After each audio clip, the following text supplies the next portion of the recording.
Hey, what's up, guys? Welcome back to Guys at Magic. This is Hunter and Steven. Say what up, Steven. What up, Steven? That's what I'm talking about, dude. We are back. This time we are doing your $300 upgrade of the Maestros Massacre. So for you all at home, if you guys didn't check out the $100 upgrade Steven did, check that out too. It's very cool. It's very budget friendly. But this is big boy version. This is where you take the $300, you go and buy some cards that make this deck really mean.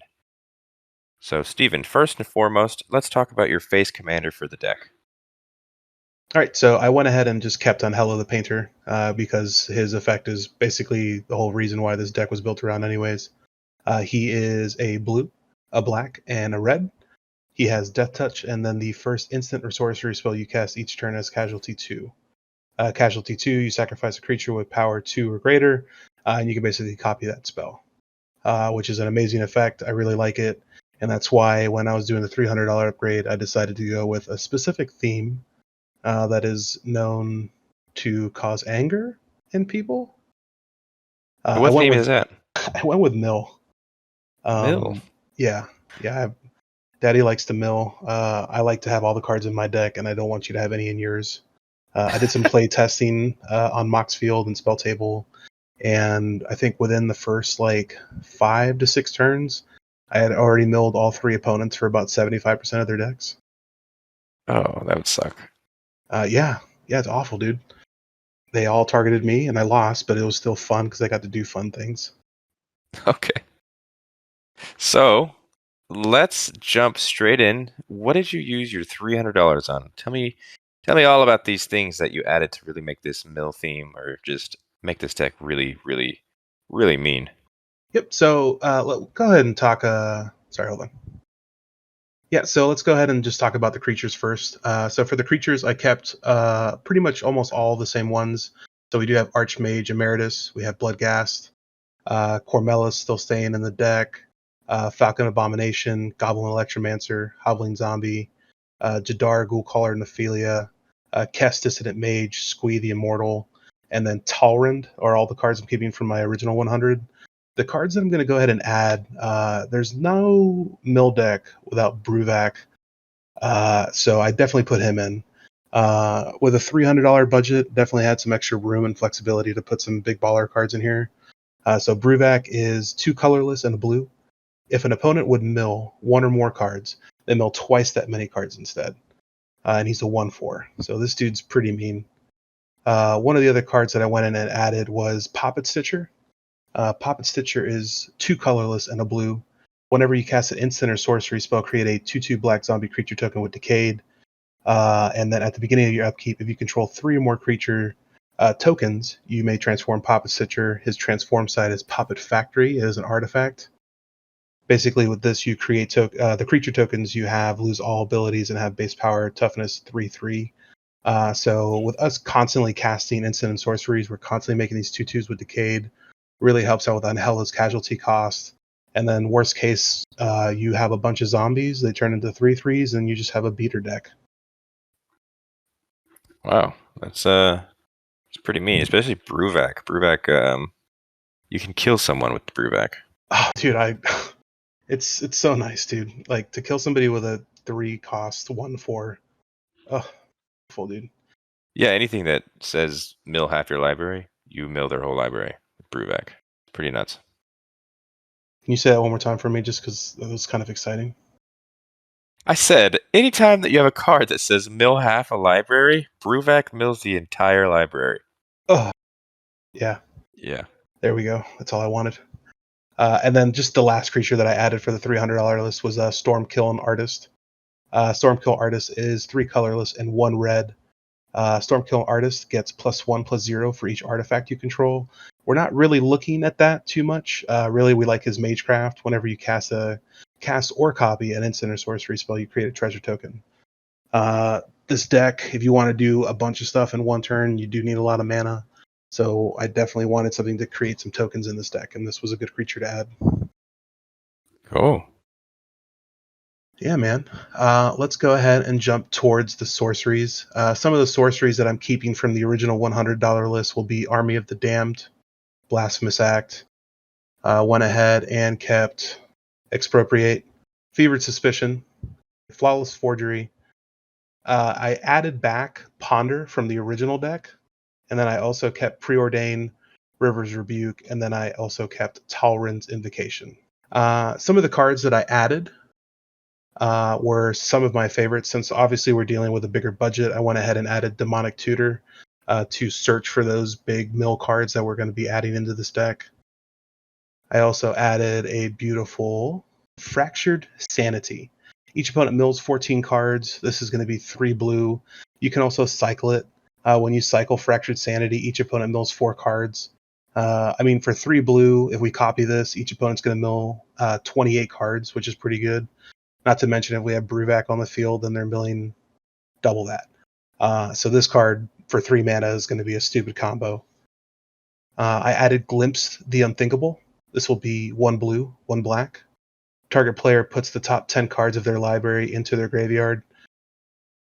Was kind of on the fence about this card, but at the end of the day, even though it does say target, pretty much we're going to be copying this. So once we get down to maybe like 1 or 2 opponents instead of 3, even if we do have all 3, this is still going to be pretty cool. Yep. So as a little resemblance to cut your losses, I went ahead and added Maddening Cacophony.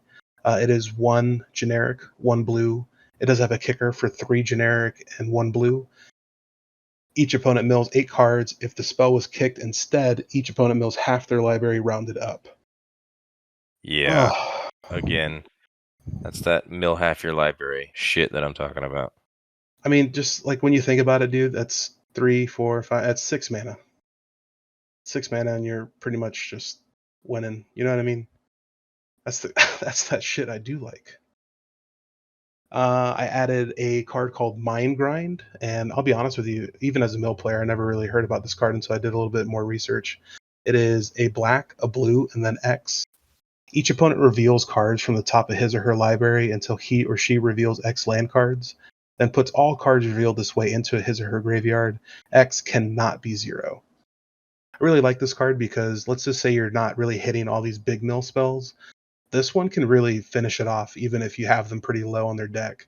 Because by the time you mill a good portion of their deck, all their lands are usually pretty much gone. So, I think this card's really sick. I really did enjoy this card. I also added Mind Sculpt. This will be 1 generic and a blue. Target opponent puts the top 7 cards of his or her library into his or her graveyard. Just a really quick little, just cheap card. Hopefully we'll get 14 cards out of them. Ponder. I put this back in. I had originally taken this out of the deck. I added a couple enchantments that we'll see in a little while, and I kind of want to add some card draw because the enchantments that I added that we'll see later do work really well with card draw. And then, of course, you can't have a mill deck without Tasha's Hideous Laughter. 1 generic, 2 blue. Each opponent exiles cards from the top of their library until that player has exiled cards with total mana value 20 or more. This card copied once or twice is just stupid.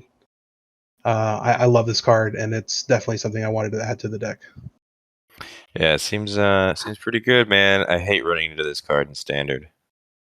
Yeah, dude. 40 cards, especially if you're running like a super small CMC deck. This is pretty game ending.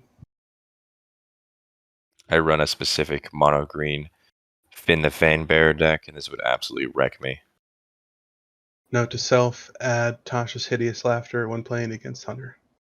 All right, so let's go ahead and move over to the instants that we have. The ones that I kept in the deck, I kept a little chat, Bedevil, Big Score, Chaos Warp, Counterspell, Factor Fiction, Frantic Search, Maestro's Charm, Rod and Reunion, Throw Possibility, and Vile Rebirth. I didn't really add too many instants. I like the ones that we did have. The ones I did add another Counterspell. Since we do have a budget, I went ahead and put a Swan Song in here, because why not? Swan Song is something that's been used against me multiple times, and I always hate it when it's used against me, so I went ahead and just threw one in just so I can finally do it to somebody else. Another card that I added that is one of my favorites, Vampiric Tutor.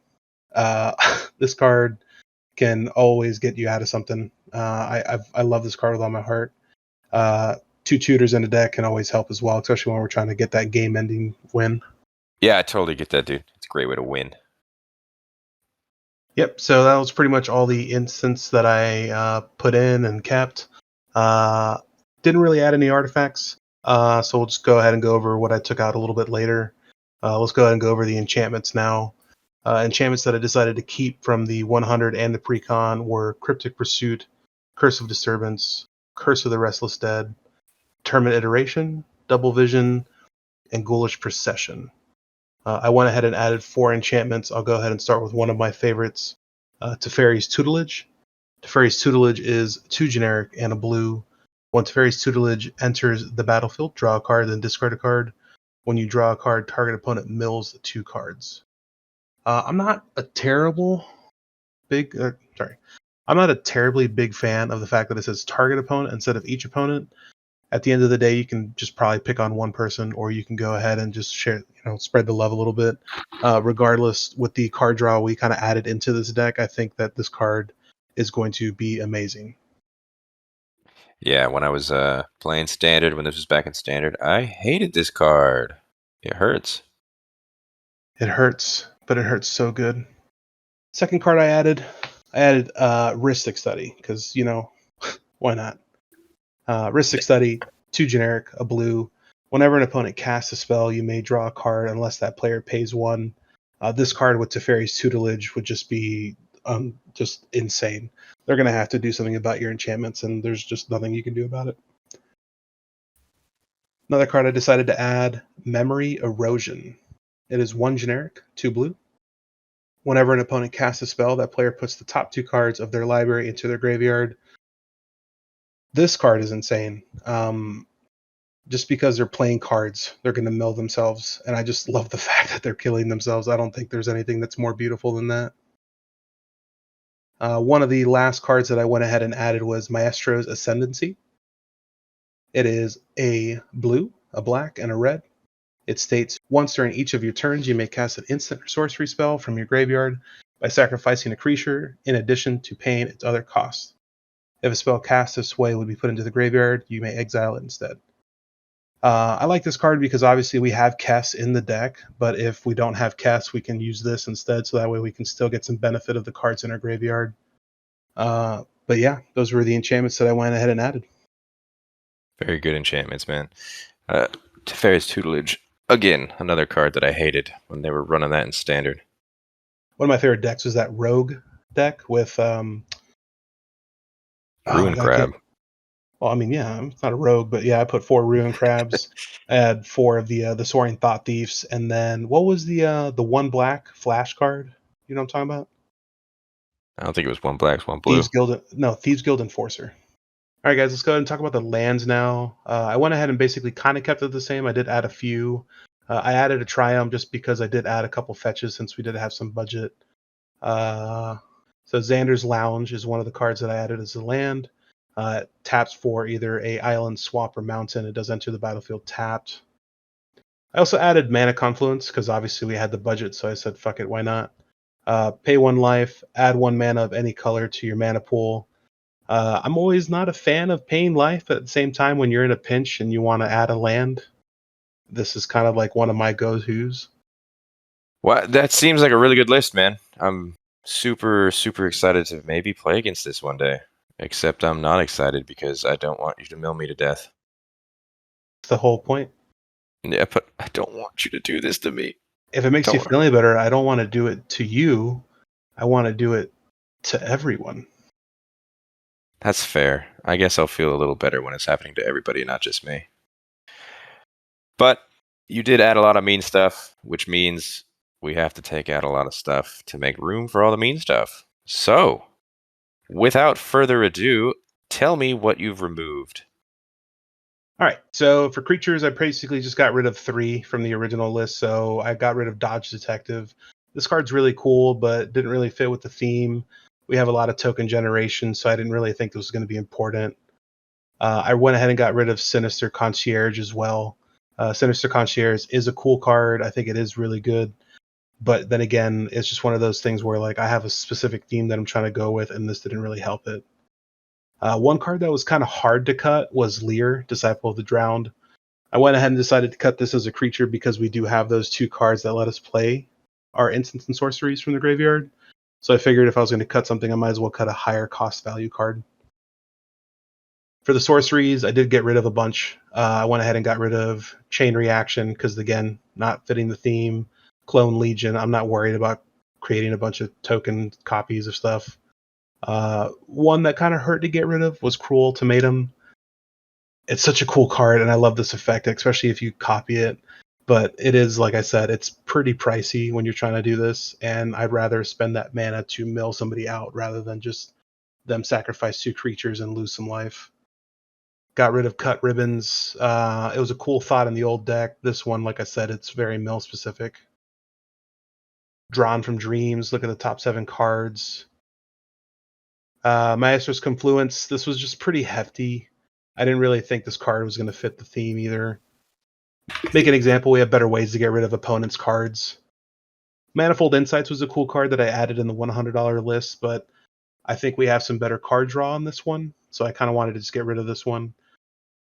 Xander's Pact I got rid of just because it's too expensive, doesn't fit the theme. Yawgmoth's Vile Offering was one that I didn't know if I wanted to get rid of. It was a little tough, but I mean, at the end of the day, I am trying to stick to a certain theme, so this was just one that I just kind of tipped over the edge. One instant that I got rid of completely from this deck that kind of hurt the most was Sublime Epiphany. This one hurt just because it's such a cool card. But 4/2 blue, you can do a bunch of shit, especially if you copy this. But like I said, we're trying to do other stuff. I put some other counters in here, so just kind of make up for it. Artifacts I got rid of. I got rid of Lightning Greaves, Wayfarer's Bauble. I'm not too worried about haste in this deck, so I wasn't too worried about it. And to be honest with you, if somebody wants to get rid of a card you have, it's pretty easy. I don't really think Shroud's going to have anything to help with that. This deck isn't made to win with damage. No, not at all. And I mean, to be honest, the reason why I really like this deck in particular is because Anhelo is a 3 cost. So you can just replay him pretty easy for a few times. There is a lot of treasure token generation in this deck, so that will help us out to maybe get him out a little bit faster as well. And then enchantments, I got rid of Metallurgic Summonings. I love this card. I like what it can do. Just, we're not trying to beat, it's like you said, we're not trying to beat anybody with damage. We're trying to beat them with mill, so I went ahead and got rid of this. And then lands, I just got rid of a few lands from the 300, or for the 300, sorry. Crumbling Necropolis, I went ahead and added that Xander's Lounge, so I went ahead and got rid of this one. They both enter tap, but this one obviously doesn't have that island, swamp, or mountain in its name. Went ahead and got rid of Dark Water Catacombs and Shadowblood Ridge. I really hate these lands a lot. I hate the tap 1, add the 2. I don't know if it's just me. I always just get confused with these, and it hurts my brain.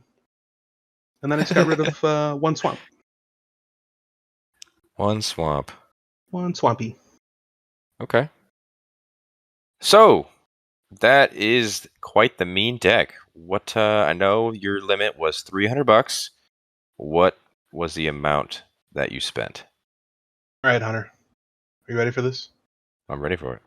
All right. So, not including the deck, we are looking at a total of $298.30. Wow. That's pretty that's pretty spot on, dude. Congratulations. Yeah, thank you. It was a fun deck to make. To be honest, ever since I started playing Magic and ever since you guys added me to the channel, thank you for that, by the way. Shout out, guys at Magic. Shout out. Uh, I've always wanted to do a mill theme and talk about mill, so to be able to do this has definitely been pretty amazing. So thank you to the viewers for always watching us, and thank you for you guys to let me do this. Yeah, dude, absolutely. We love you. You've been our friend for over 10 years, so Oh yeah, and now I'll be your enemy playing mill. that's fact. But if you guys enjoyed Steven's list, hit that like button. Tell him that you love him. Go down to the comments. Let him know if he did a good job. Let him know if you would have changed anything. If you want to see his entire list, look in our description where you'll find the Mox link. And also, don't forget to check out his $100 list. That is also in the description of the video. Follow us on our Instagram and our Twitter. That is at Guys That Magic to keep up to date with everything we do. Don't forget to subscribe to the channel if you haven't done so already. And until the next video, hope you guys have a great rest of your day. Peace. Mill them till you kill them.